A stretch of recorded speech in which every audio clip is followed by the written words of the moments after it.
guys, welcome to the latest episode of this UnBee-lievable Life. Back with me is Sloane Hayhurst from Jagoe, but also joining him today is Amelia Laster. She is the Director of Design and Merchandising at Jagoe Homes. And man, does she have an impressive bio.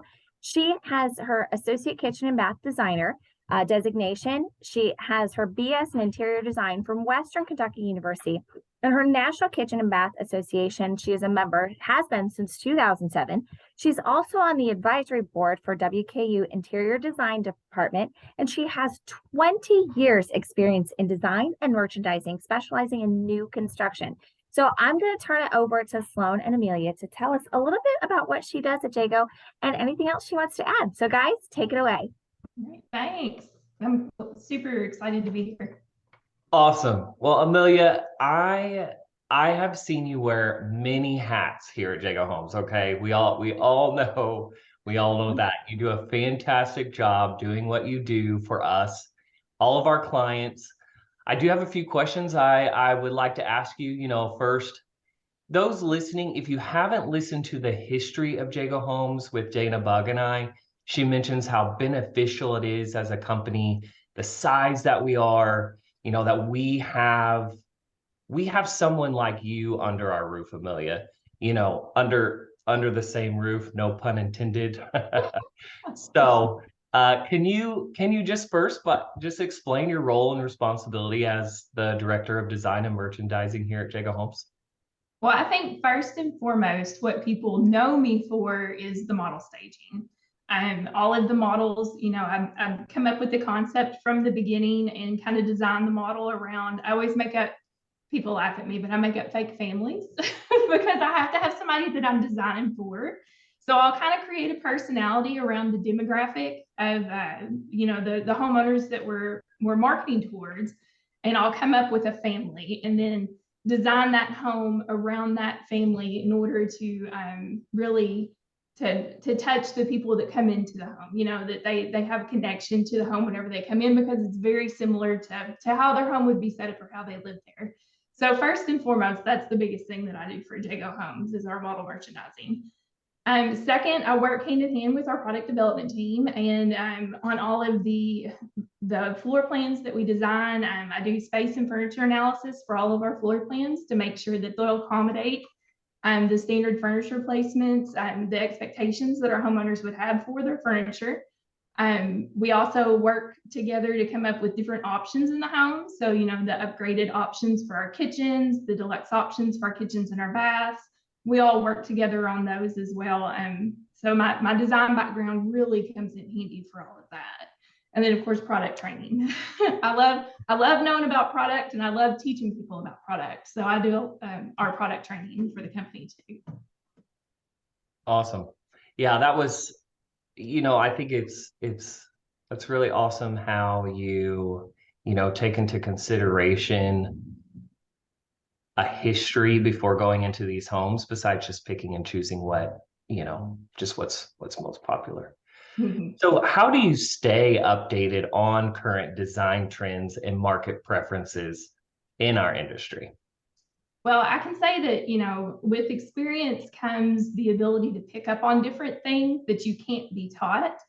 And so one of the biggest things for me, of course, I have industry data coming into my mailbox all day long, every single day. So there's tons of data that I can go through. But the biggest thing that I do is I just watch the market. I watch anytime that you have a new introduction in a retail store, you can pretty much bet that if you've seen it in fashion within the last 6 months, as far as the colorways and that kind of thing that are popular, you're going to see that start to emerge in the home decor. So if you start watching, especially like the TJ Maxx, the Home Goods, because they're going to be picking up the buys of the overproduction that are going into retail stores. So if you start watching those when they do their introductions for the new seasons, you'll be able to pick up really fast on what's going to be in for the upcoming season. And of course, it's seasonality is such a huge thing in home design right now that you lay your base layer and then you change it as your seasons change through the year, to give you the different aesthetics in the home. So that's really important to watch. You can pick it up really fast if you know what you're looking for. So it always makes me excited to put together a model that's probably going to be installing about the time that the seasons change. And I've already grabbed all of that, and that model comes out on trend with the season as it comes out. That's awesome. So I guess in line with that, what factors do you really consider when selecting design, like elements and materials for our new homes? And how do you balance like the aesthetics, the functionality, and the cost effectiveness? Well, the great thing about our design studio is that we have pre-curated packages that you can create the aesthetic and the look that you're trying to achieve, regardless of budget. So that's the biggest thing to think about, is that you have all of these options that you can put together, but you can put them together at a price point that you're comfortable with. And then that creates the aesthetic that you're looking for, but in the price range that you need it to be in. So that's something, you know, I do a lot of demographic research about who we're going to be selling the homes to. I'm not going to put things into the home if it doesn't appeal to the buyer that we're marketing towards. So that's the biggest thing, is the demographic research beforehand of who is our target client that we're going to be looking at for this area. From there, I mean, the biggest thing for me with anything that I put into the home, from a specification that we may offer in the design studio to a piece of furniture, is that it's affordable to the person that's buying the home. So that's something that I really pay a lot of attention to. I shop at the stores that our homeowners would be buying for. I do quite a few trade accounts or wholesale purchases, but for the most part, I try to source products that are easily viable for anybody that comes into our homes. And then we have different tools set up on our website that make it easy if you're shopping in one of our Jagoe homes, that you can just jump on our website. If you see a chair that you love, you can jump on our website and you actually have a link to shop that model, and everything that's in the model is in there. I was getting ready to ask you, yes, can you explain a little bit more about, how clients can find these items and where, and Pinterest and all of that. Okay, great. So if you go to jagoehomes.com and you go to the tab on our website that says galleries, there's going to be a gallery in that tab that's called the Model Home Gallery. And whenever you click on that link, it's going to take you to shoppable books of the model homes. So you'll flip through them just like you would a book. It's a flip book online. So you'll flip through them just like you would for the model. It gives you the color boards that I've created with the conception of the model. And then it also pulls in the final photography of the model, the video tour, all of that. But the greatest thing are the little price tags floating around in all of the images. And if you just click on one of the price tags, it'll take you directly to where I bought it from. So it's a click and shop and easy. And the greatest part is that whenever you're in our model home, there's our signs that say, have you ever wondered, where did she buy that? Or what colors does that come in? And it's a QR code. And if you scan it, it'll take you directly to the model home gallery, and you can shop in your hand as you walk through. It also includes all of the finishes and features in the home too. So it's a one-stop shop reference for the model home. That's really cool. I don't think anyone else is doing this, so it's really cool it's got to be easy. I want it to be easy. You love it, buy it. Yeah. Buy the home and buy the furniture. There you go. I'm asked probably 10 times a week, when people are walking through, clients are walking through our model homes, they're asking, who is doing this? Who is designing this? Well, it's Amelia. It's Amelia.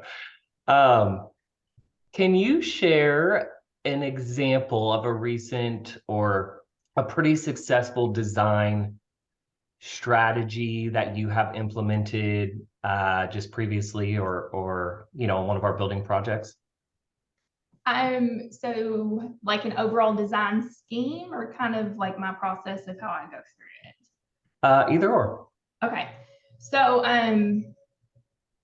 I guess it all goes hand in hand because there's always, I kind of get an idea in my head for, what I want to embody in the model home based on the demographic research.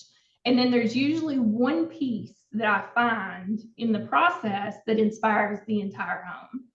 So recently, we had a new model home open up in Owensboro, and it's the first one that we've had in Owensboro in a long time. You know, and that's our hometown. That's where Jagoe got its start. So I really wanted to do something to embody the spirit of Owensboro.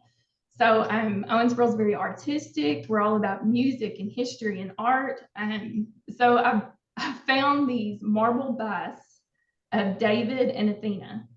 And I was like, these are so fun and so funky. And I was like, all right, so here we go. It's going to be their house. And I came up with a, you know, just a really artistic, bright, a home that you could put a marble bust of David in, and it just belonged. And it just kind of inspired the design for everything. And, you know, like we recently opened the new model home in Ironwood in Newburgh. And that one, there was one, I knew I wanted to do something that had kind of because cottage is so huge, like it's coming back really big right now. If you go into any of the stores with the new spring introductions, you're going to see butterflies and flowers and plaids, and like cottage core is like really hot right now. So I wanted to do something to kind of embody that, because the homes that we have at Ironwood are very much little cottages. You know, they're super cute. They have, you know, great space for the smaller footprint. They have the outdoor areas that really embodies that cottage atmosphere. So there was one canvas that I found, and it had all the colors, like every color that you think of in a garden. And I was like, okay, and that hangs in the kitchen next to the cabinets, and that inspired the entire home. So I always loved the, you know, like the orientation story of what piece, you know, how did you come up with? Well, I found this statue. Mm-hmm. And it all kind of worked from there. So you have to be about half crazy, I think, to be a designer. So it's just you got to run with it. You do an amazing job. I don't think there's one single model home that really matches another. So you do a really good job in just showcasing the potential for our buyers. I think no two homeowners are the same, so no model should look the same. Yes. Every model should inspire someone different, you know. Mm-hmm. Yeah, and those who I hear all the time, you know, I never would have thought that I would have liked this, but then when I see it, and I'm like, exactly, yes. So that's my favorite part. You recently went to the Builder Show. Can you tell us a little bit about your experience there and any big takeaways? So the International Builder Show is something that we try to attend every year. It's, you know, it's the forefront of product introduction and design as it's coming into, you know, into the industry. And this year was probably one of the most exciting because, you know, gray has been so hot for so long. Like when I started my career in 2003, I'm really aging myself there. But when I started my career in 2003, that's when gray was starting to come into the scene. And I remember how everybody fought it. Like nobody wanted, you know, to stock the product. They didn't want to buy into the new colors, the new colorways that were coming through. So you're starting to feel some of that, you know, 20 years later as we transition back to the warmer tones. I mean, gray had a good long run. It really did. So, and it's not out by any means. It's just transitioning into a different tone. So that's where this year at the show, it was really interesting to see everybody's on board now. You know, all of the grays are changing, you know, they're discontinuing products that are really cool tones. They're bringing in the grays that have a little bit of the green undertones, the warm taupey undertones. So you know, that's always the most exciting thing for me is getting on the show floor, seeing what's brand new, what they're coming out with, and that really sets the expectation for what we're going to see through the year with product introductions. So it's almost like a renewal every year whenever we go. Mm-hmm. But my second favorite thing is by far the education. We are all required to take education courses while we're there. We have so many hours that we try to get. That's how I keep my certifications up to date, is all of the education classes that I take at the International Builder Show. So it's just so amazing that the owners invest us, you know, in us that way, and we get all of this education every single year, stay up to date on code, on trends, on new product, on where the market is shifting, economics. I mean, it's the whole potato. It's got everything. So it's it's always super exciting to go. That's awesome. I have noticed more warmer color palettes in our move-in ready homes, our market homes that are coming out now. So I think they're beautiful, and clients are like, oh wow, this looks really good together.